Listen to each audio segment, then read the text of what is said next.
Welcome to the CLB Forge podcast. This is the show to help equip you and your church for mission, ministry, and multiplying disciples. Here are your hosts, Pastor Mike Natal and Dr. Ryan Nilsson.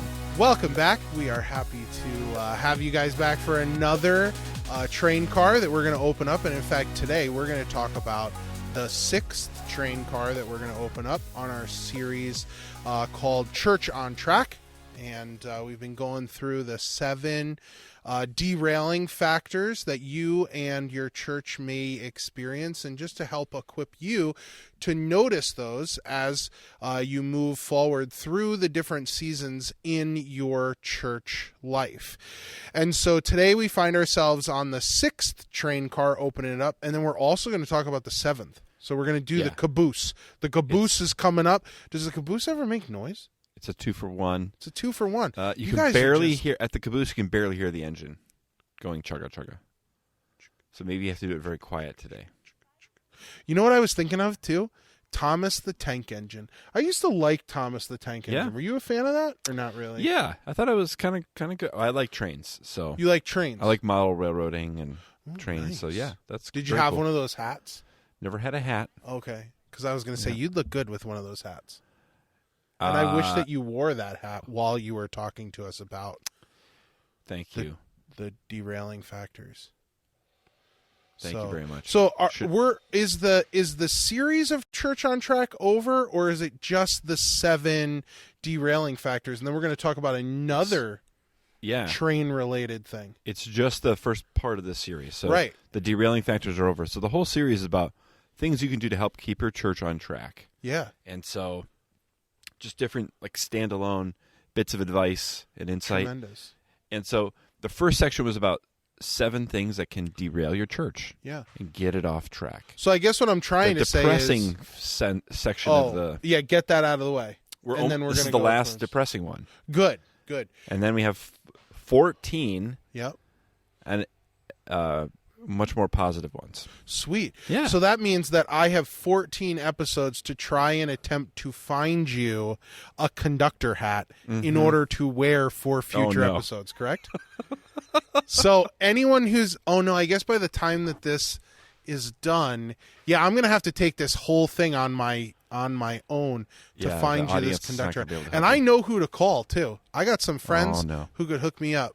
Barb Walswick, I am going to call almost immediately after this podcast to see if she could send me a conductor hat or something along those lines. So it's going to be great. I'm excited for our next episode now. All right, great. And I'm apprehensive.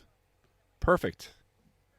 I mean, it couldn't get any better. So, Ryan, so we're going to open up train car number 6. Then you're going to come back with the caboose. You're going to talk to us about, recap basically, and then how we're going to move forward. And I'm really looking forward to that. So why don't you introduce the 6th car? Yeah, that sounds good. So in this part of our Church on Track series, we're talking about derailing factors, things that get us off track, off of our primary focus and calling, and things that cause problems in our church. So we've talked about, not recognizing the life stage your church is in, not understanding the size dynamics, how the size of your church affects how you function and operate, forgetting functions, kind of the 6 key functions of the church. We didn't forget it that time. We remembered. We didn't. We remembered forgetting. Yeah. That's very good. We talked about. Well, now I'm going to forget the other one. The one that we just success is one. Very good. And then number 5 was anxiety. Very good. And now we're talking about number 6, which we're going to refer to as mission drift. That means getting off focus from your mission. So we'll talk about that for a little bit here today, and then we'll go to number 7. Great. So number 6 is mission drift, and this is when your church forgets, when it drifts away from your mission, when you forget the purpose of the church. So, Mike, what would you say is the purpose of the church? What is the mission of the church? To make disciples. Ding, ding, ding. Very good. Of whom? All nations. To make disciples of all nations. Ding, ding, ding. So that's huge. That's our mission. That is our mission, and it can be expressed other ways as well. Yeah. It's a part of it's about joining God in His redemptive work throughout the world, but this discipleship one that's the one we really focus on in our show. Mm-hmm. So we're going to leave it at that for now, but it's a rich, broad concept, the mission of God, the Missio Dei. And we'll have to get into that sometime with some future guests. But for now, we just want to think about our mission to make disciples of all nations. So we get mission drift when we forget that that's our purpose, when we replace our purpose with something that isn't what we're called to be. For example, one way that we drift from our mission is when we forget the last part of that statement that you said. We often get like, it's easy to make disciples, but of all nations. Yeah. And we can narrow our focus to making disciples of the people who are already a part of our church. Yep. And we can forget the people in our community, in our neighborhood, in our country, in our region. And so sometimes I think it's a common thing to think that we are to make disciples of the people who are already at our church and for people far, far away across an ocean. Right. Yeah. And missing out on the whole realm of everyone in between. Yeah. Yeah. Totally. So, and the reality is that's just not how we're supposed to think about our mission. That we are called to share the story of Christ with people all around us. And we live here in North America. We live in one of the biggest mission fields in the world. Truth. And so there are opportunities all around us to help people, give people a chance to follow Jesus, to share the story of what Jesus has done in our lives. Yeah. But we often miss the boat on that. Dude, one of the awesome things about going outside is that I have a spider that's just hanging out with me right here. Look at him. See? Hanging off your microphone. I don't even mind. Go ahead, buddy. So there are people, part of God's creation. People watching or listening to this right now that are screaming or shuddering. Yeah. That are scared of spiders. Nah, it's all good. I mean, as long as it wasn't a poisonous one, which I don't think this one was, but I guess we'll find out. I mean, if I keel over, man, it's been fun. To our listeners, it's been fun. Good final words. Yeah. If that's how it goes. Yep. All right, we'll just wait a second. All right, you're still here? Oh. Okay, yeah, no, I'm good. All right. So some other things can get us off focus on our mission, not just who we're called to make disciples of, and missing the boat on that, but some other ways that we drift from our mission. So one of them is that we can take on a more internal focus, kind of tied to what we were just talking about. We can become very internally focused and replace what our mission is. Instead of thinking that it is to make disciples, we may think it is to keep our church going. Yeah. And really that is about preserving the institution of our church, which is a nice thing to do. It's important. But when that becomes our purpose, then it very quickly causes lots and lots of problems. Yeah. And so when you almost turn church into an idol. Yeah. You know, like you're making it about church, not about Christ's mission, which is the body of Christ, which is forming a church. It's like it's the organizing people. No, found the spider. Oh, goodness. I didn't kill him. I brushed him off. All right, good. Was he freaking you out? No. Oh, okay. Yeah. So that organization. But somebody listening is glad I did that. Probably, my wife included. Yeah.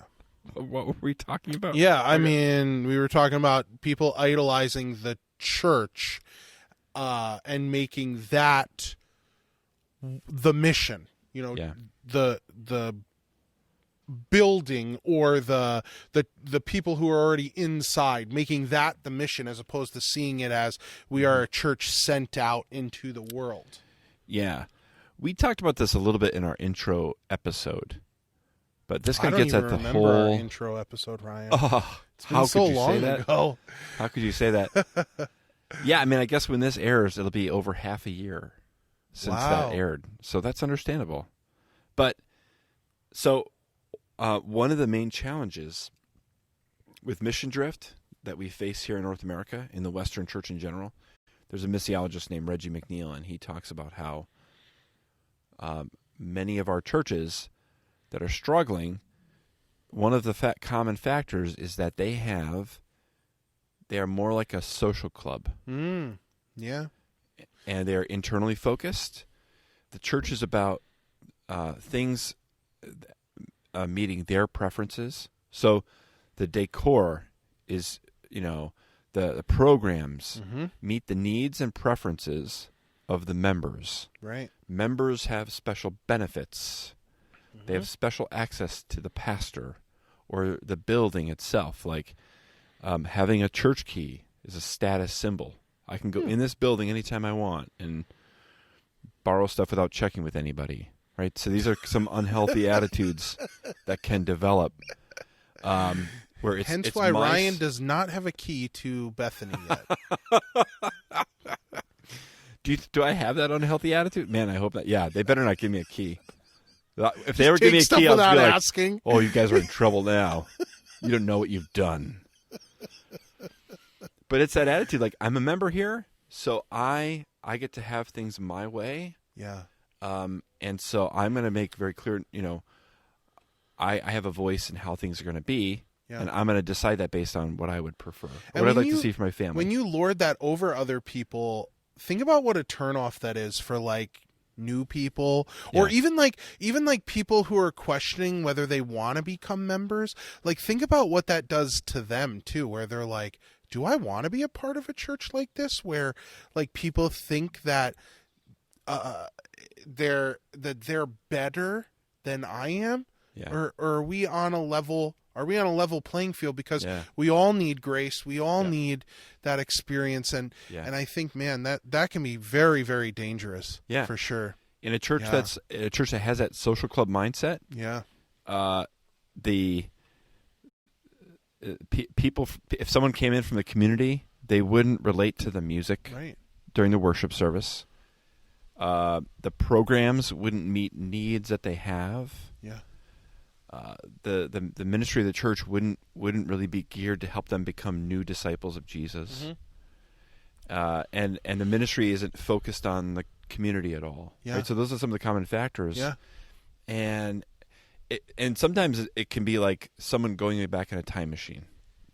When you go into a church like that, it can be like going back in time to 1970 or 1980 or 1960 or whatever, wherever things have been the preferences have been kind of frozen.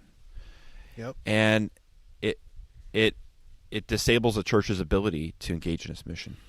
So on the other side of that, so that's the negative picture.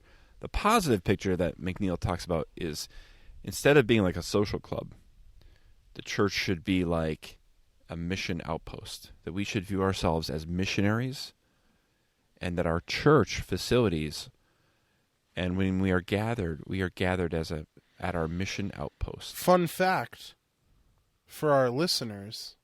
Oh, yeah. Oh, did you know that the CLB Forge podcast once was considering being called the CLB Outpost or the Mission Outpost? Yeah, before we tied it to the Forge project that's in development, I was thinking the cool name would be the Mission Outpost. Because we want to help. The purpose of this show is to help people see that each and every one of us here in North America is a missionary. Yeah. And then each and every one of our churches, it's our vision that each and every church in our body would see itself as a mission outpost in its community. I like it. Right? And so a mission outpost isn't there to serve itself. It's there to serve the community around it. Right. And learn about the neighbors around the church, to learn about the community, and learn, okay, now that I know how these people speak, what's important to them, what gives them hope, what they're afraid of, what they're stressed about, what they need, learning all these things helps me know how to communicate the gospel effectively to them. How to love them, how to show God's love, how to care for them, how to bring God's justice and mercy, His redemptive work and his redemptive kingdom to them. 100%. It's a total game changer to think of. It is. For ourselves that way. It is.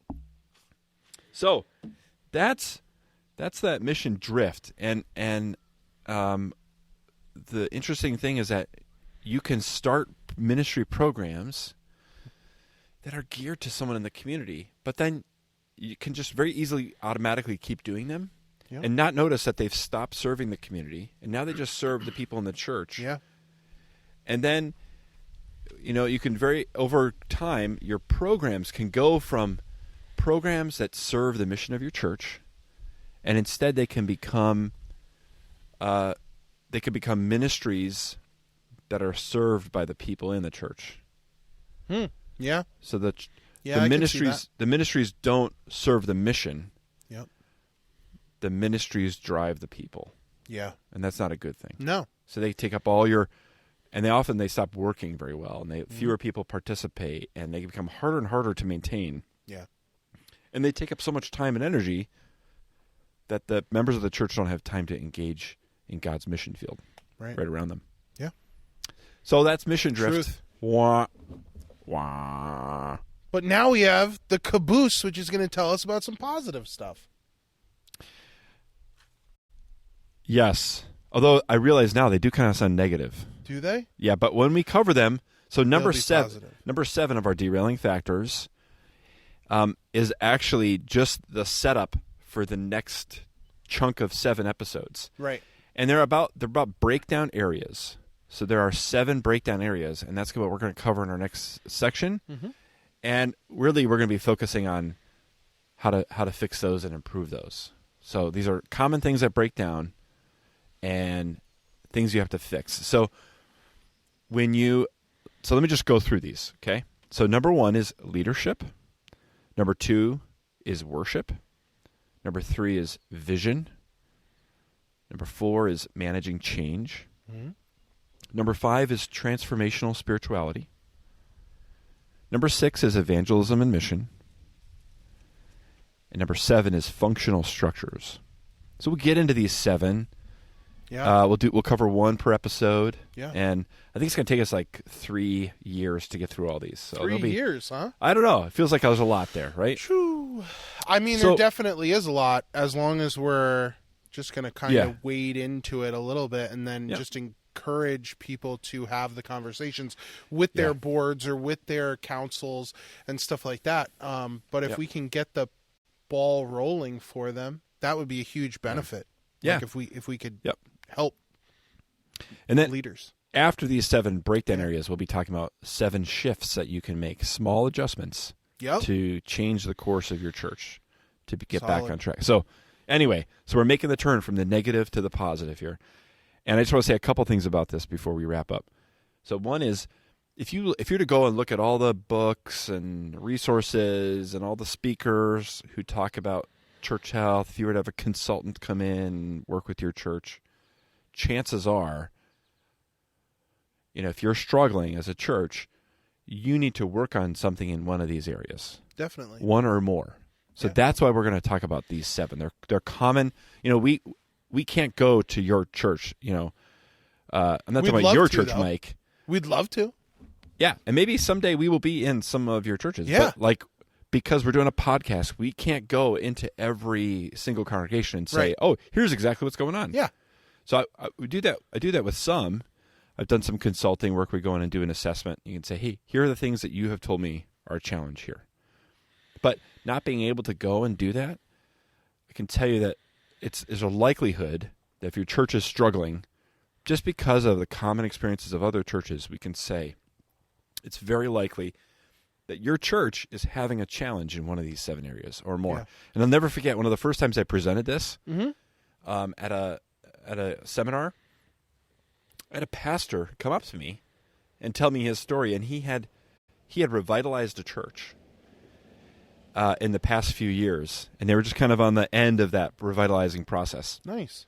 Yeah, and which was so encouraging to hear. And you know what he told me? He said, Ryan, we had to work in, this list of 7. I thought he was going to say, oh yeah, we had to do 1 or 2 of these. He said, Ryan, we had to work on every single one of those things you just listed. I believe they were all broken. Yeah. I thought, wow, and that's dedication too. That's dedication to the gospel when you think about it. Like when you work through that kind of a list. Oh yeah. Yeah. Yeah. So and this is not really about revitalization, but as a whole, but that process it's not a year or 2 months. It's a decade. Right. Right. And you have to not give up or lose hope. Yeah. You have to have courage and be strong and look to God for that grace. Because it's a long haul thing, and it's exciting when you get to see it happen. Totally. Yeah, way cool. All right. Yeah. All right. So thanks for listening. Ryan, thank you for sharing your insight. We look forward to what you have in store for us next time as we continue on this Church on Track series.